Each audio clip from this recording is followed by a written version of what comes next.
करेंगे सर्किट जो हमारे एनालिसिस कर रहे थे उसमें क्या क्या था, पहले हमने रेजिस्टेंस लगा दिया था, दूसरे में कैपेसिटर, आज हम करेंगे इंडक्टर।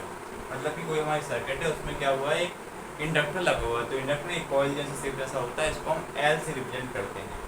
और इसमें क्या हमने एक एसी सोर्स लगा दिया, मतलब इसके अंदर एसी करंट हमारा इसके अंदर से फ्लो हो रहा है, मतलब एसी सोर्स है उसके अंदर एसी करंट हमारा फ्लो हो रहा है। तो इसके अंदर इसमें एसी सोर्स फ्लो होने से होगा क्या कि जो हमारा यहाँ पर इंडक्टर वाला होगा वो भी कैसा होगा, वैसे सॉल्व होगा जैसे कि हम वहाँ पर करते थे ना, फेस को मतलब साइन वाली एक ई नॉट साइन ओमेगा टी वाली लाते थे, एक आई नॉट साइन ओमेगा टी वाली लाते थे, तो दोनों कंपेयर करते थे, फिर उनके फेस देखते तो कैसे कैसे करेंगे वो देखते हैं। तो आपको सेल्फ इंडक्शन का फॉर्मूला पता होगा, मतलब कि जो 6 चैप्टर में पढ़ के आए हैं वो क्या होता है, एल इज इक्वल टू में E D I D T होता है।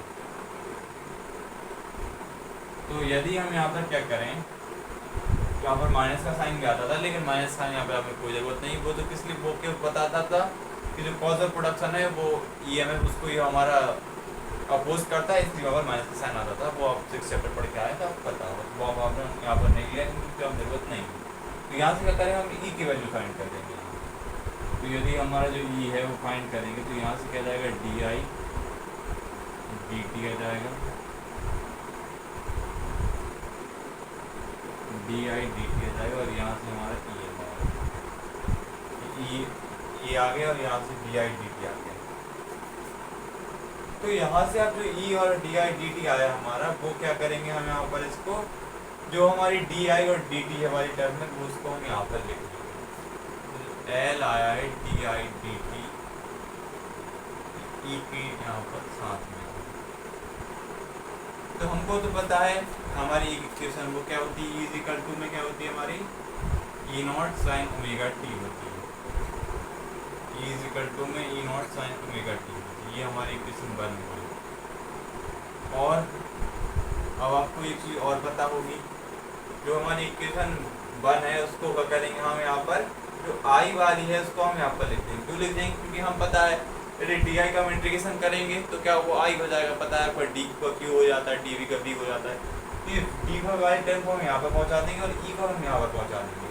तो यदि हम इसको लिखना चाहें तो ऐसे लिख सकते हैं, जो हमारा ई है वो यहाँ पर पहुँच जाएगा, ई एल, और यहाँ पर डी टी आ जाएगा, जो डी वी है वो वहाँ पर यहाँ पर पहुँच जाएगा, मतलब डी आई है वो यहाँ पर पहुँच जाएगा। ये कैसे करके, ये डी वाली टर्म को यहाँ पर ले गया और ई वाली टर्म को हम यहाँ पर उठा के ले, मतलब कि यहाँ पर पहुँच गई, ये यहाँ पर पहुँच गई। ऐसा क्यों किया, क्योंकि डी आई का पता है आपको, इंटीग्रेशन जब हम करेंगे तो वो आई में कन्वर्ट हो जाएगा।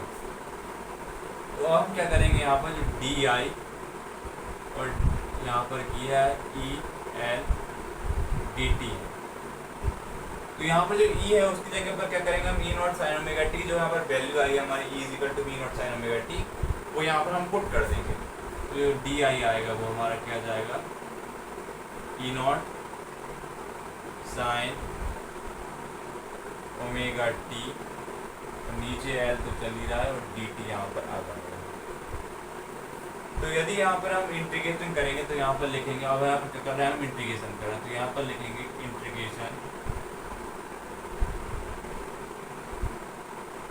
On both side, integration on both side, मतलब हम क्या करेंगे यहाँ पर इनका इंटीग्रेट करेंगे। तो इंटीग्रेट आपको पता है, इसको क्या करेंगे हम, इसकी लिमिट हमारी क्या हो जाएगी, 0 से आई हो जाएगी। चलो लिमिट पुट नहीं करते अब, क्योंकि लिमिट की यहाँ पर जरूरत नहीं है, आपको पता है डी आई का आई हो जाएगा, सिंपल एक स्टेप और करनी पड़ेगी, हमें आई और 0 रखना पड़ेगा। तो यहाँ पर इसकी इंटीग्रेशन आपको पता है, ई नॉट और एल के तो हमारी क्या है, कॉन्स्टेंट टर्म है, ई नॉट और एल, मतलब कि यहाँ जो ई नॉट लिखा हुआ है और नीचे एल है, ये क्या हमारा एल है। थोड़ा इसका और बड़ा कर देते हैं, इस तरह से आपको लग रहा होगा, ये हमारा एल है। तो ई नॉट अपॉन एल हमारी एक कांस्टेंट है, मतलब इनका हमारा इंटीग्रेशन नहीं होगा। तो इनका इंटीग्रेशन नहीं होगा तो ये क्या हो जाएंगे, हमारी बाहर लिख देंगे। अगर इंटीग्रेशन किसका होगा, हमारे साइन ओमेगा टी का होगा, साइन ओमेगा टी का होगा। तो ये हमारे क्या जाएंगे, साइन ओमेगा टी आ जाएगा और डी टी आ जाएगा, मतलब साइन ओमेगा टी का हमारा इंटीग्रेशन होगा। तो इसका इंटीग्रेशन कैसे होगा वो हम करेंगे। तो ये डायग्राम आपने बना लिया होगा, नीचे वाली टर्म आपने लिख ली होगी, तो यहाँ पर हम इसको करेंगे डायग्राम को मैं यहाँ से मिटा रहा हूँ। डायग्राम को हमारा कोई काम यहाँ से नहीं होता।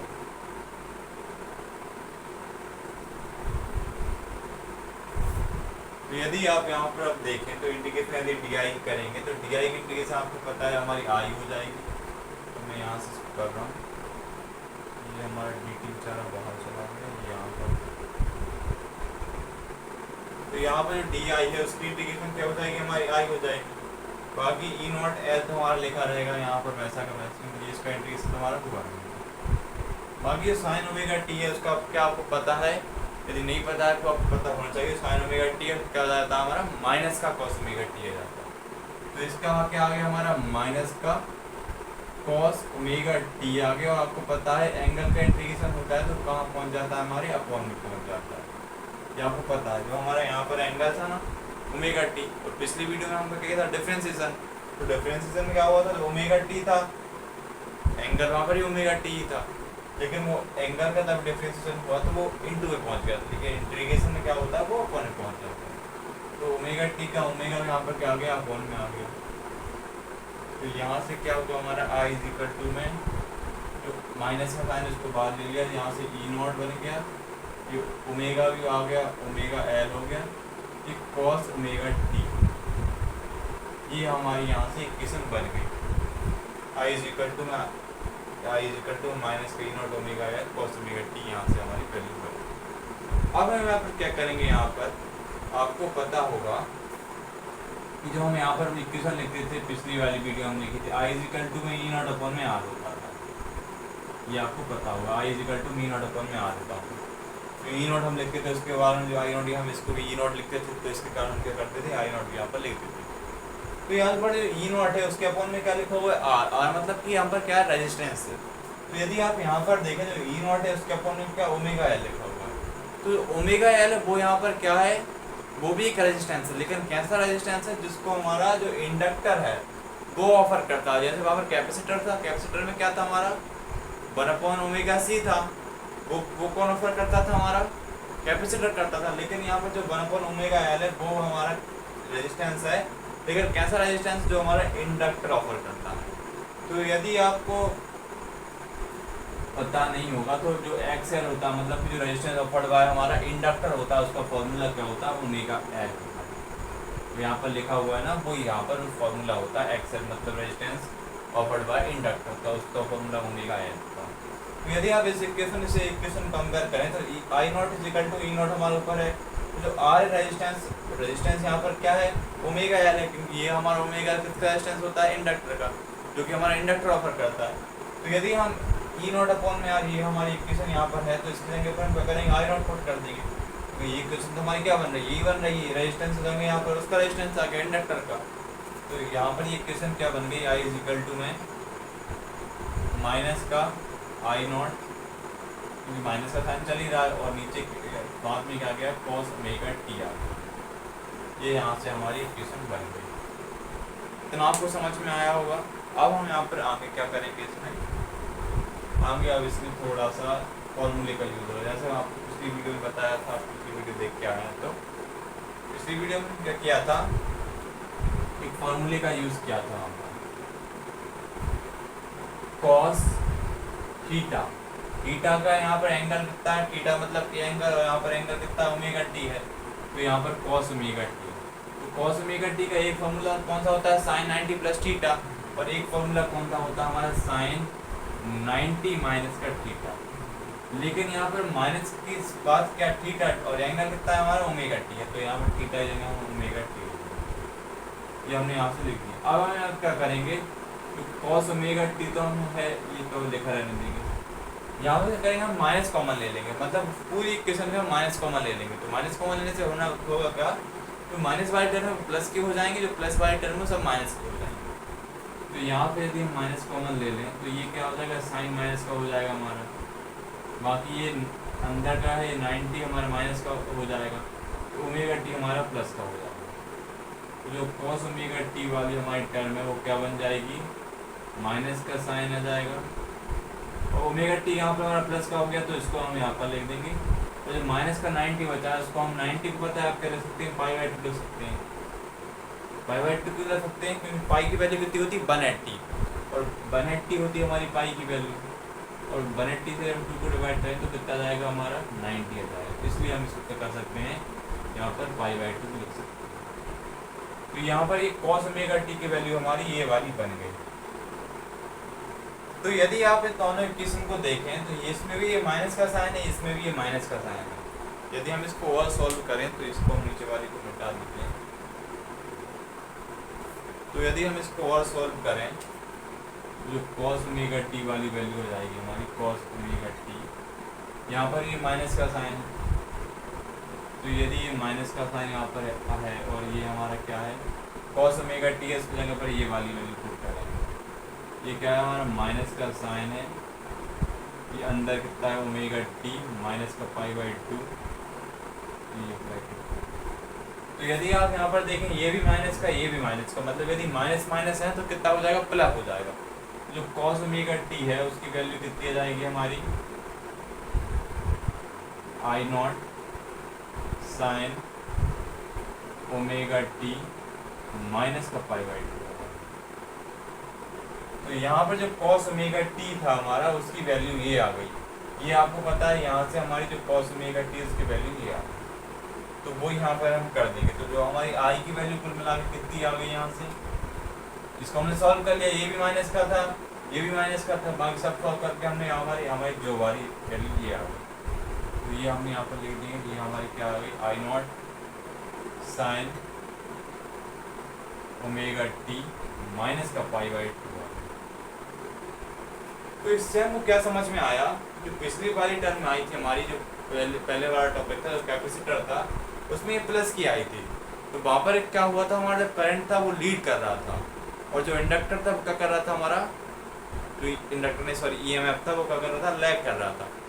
लेकिन यहाँ पर हमारा जो आई है मतलब करंट आया वो माइनस का पाई बाई 2 आ रहा है, मतलब कि यहाँ पर करंट हमारा लैग कर रहा है और जो ईएमएफ है मतलब ई है वो हमारा लीड कर रहा है। तो यहाँ पर हम लिखना चाहें तो लिख सकते हैं, तो इसको हम यहाँ पर मिटा देते हैं, ये आपने नोट कर लिया होगा, सब समझने वाली चीज़ थी। तो इसको यदि हम लिखें तो इसको हम इक्वेशन 2 नाम दे देते हैं, ये हमारी इक्वेशन 1 हो गई थी, इक्वेशन 2 हो गई। तो यदि हम यहाँ पर लिखें तो compare equation 1 and 2 it is clear that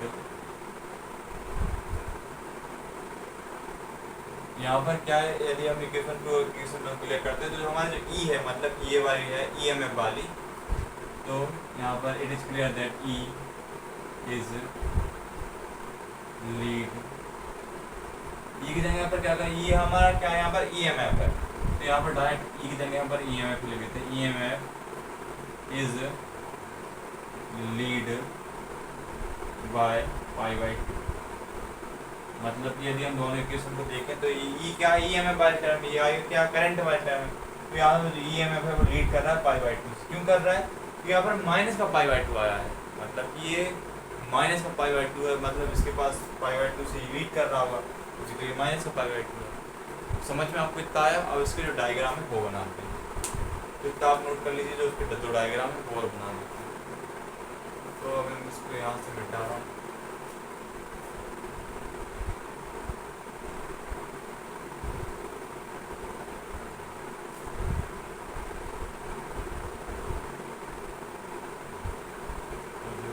diagram और बच्चे को बना देते हैं।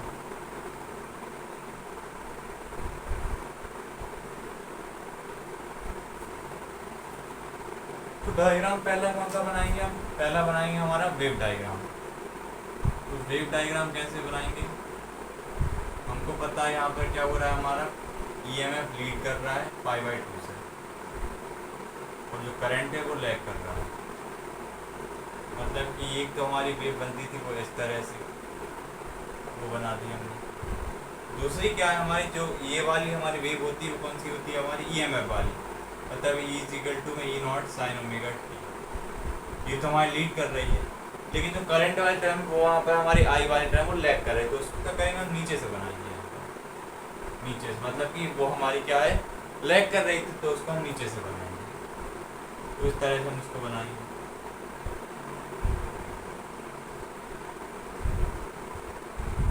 इस तरह से हो जाएगी यहाँ से, इस तरह से ऊपर छोड़ देंगे। ये हमारी, ये हो जाएगी हमारी कौन सी, आई वाली टर्म, मतलब कि आई इज इक्वल टू में आई नॉट साइन ओमेगा टी आया था, और कितना आया था हमारा, माइनस का π/2 आया था। क्योंकि ये हमारी लैग कर रही थी ना, इसलिए इसको हमने नीचे से बना दिया। जब आपको पता है नीचे ऊपर वाला, तो आप यदि पिछली वीडियोस देख के आ रहे हैं तो फेस वाली वीडियो तो वहाँ पर बताया था नीचे क्यों बनाते हैं, क्योंकि यहाँ जब लीड कर रही थी हम, तो उसको हम क्या कर रहे थे, ऊपर बना रहे थे, लेकिन यहाँ पर लैग कर रहे थे, उसको हमने नीचे से बना दिया। अब जो दूसरा डायग्राम बनाएंगे वो क्या बनाएंगे हम, इसका फेस डायग्राम। तो इसका फेस डायग्राम कैसे बनेगा,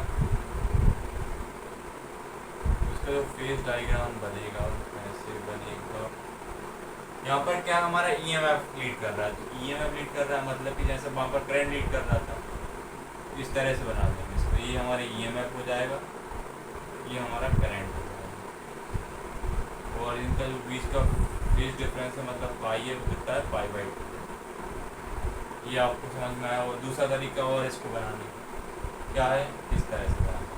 ये हमारा क्या हो जाएगा, EMF हो जाएगा, क्योंकि यहाँ पर लीड तो वही कर रहा है, और ये हमारा करंट हो जाएगा।